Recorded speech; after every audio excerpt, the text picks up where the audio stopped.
Alright folks, settle in for the wild and ridiculous ride that is Harry Potter and the Order of the Phoenix. This is the fifth book in the series, where Harry goes from boy who lived to teenager who's really pissed off, and the magical world gets even more bonkers.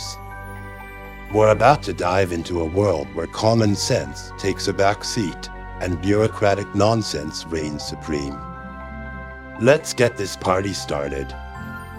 We begin with Harry Potter at the Dursleys' house, yet again. You'd think by now they'd have a timeshare in misery. This time, he's brooding in the garden, feeling like an angsty teenager whose mixtape got rejected. Suddenly, Dementors attack. Soul-sucking creatures show up in suburban England, proving once again that nothing good happens in the Dursleys' neighborhood. Harry saves himself and his whale of a cousin Dudley with a Patronus, but of course using magic outside of school gets him in trouble. Enter the Ministry of Magic, a government body that makes the DMV look efficient. They sent Harry a letter saying he's expelled, but after some back and forth and a kangaroo court hearing, he's reinstated. Let's just pause here. A full-blown trial for a teenager defending himself from Dementors. Only in the wizarding world could self-defense be a criminal offense. Harry's whisked away to number 12, Grimmauld Place, headquarters of the Order of the Phoenix, a group of witches and wizards who've decided Voldemort's return is worth getting off their magical butts for. The house belongs to Sirius Black, Harry's godfather and professional brooder. Grimmauld Place is a nightmare of gothic decor and deranged house elf named Creature, who's more unhinged than your typical reality show star. At Hogwarts, things are even more out of whack than usual. The new defense against the dark arts teacher is Dolores Umbridge, a ministry stooge, who looks like she bathes in pink and drinks kitten tears. She's there to keep an eye on Dumbledore and enforce the ministry's new policies, which are as useful as a chocolate teapot.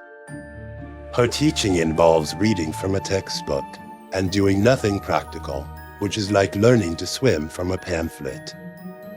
Umbridge quickly turns Hogwarts into a personal dictatorship, complete with torturous detention sessions, where Harry has to write lines that carve into his skin. Her educational philosophy is straight out of a sadist's playbook. She bans any talk of Voldemort's return, which is like sticking your fingers in your ears and humming loudly to ignore a fire alarm. Harry, ever the rebellious teen, forms Dumbledore's army, DA, a secret group where students actually learn how to defend themselves. They meet in the Room of Requirement, a magical room that appears when you need it.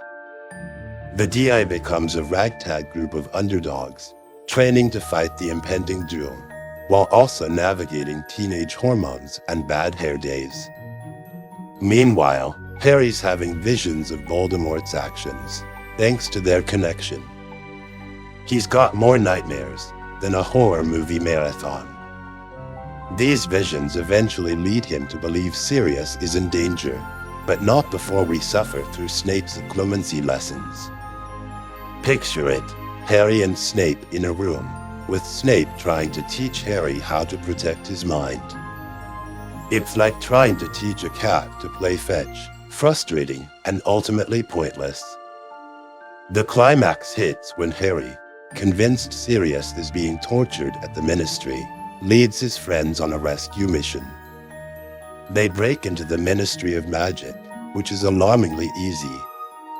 Security in the wizarding world is about as tight as a sieve.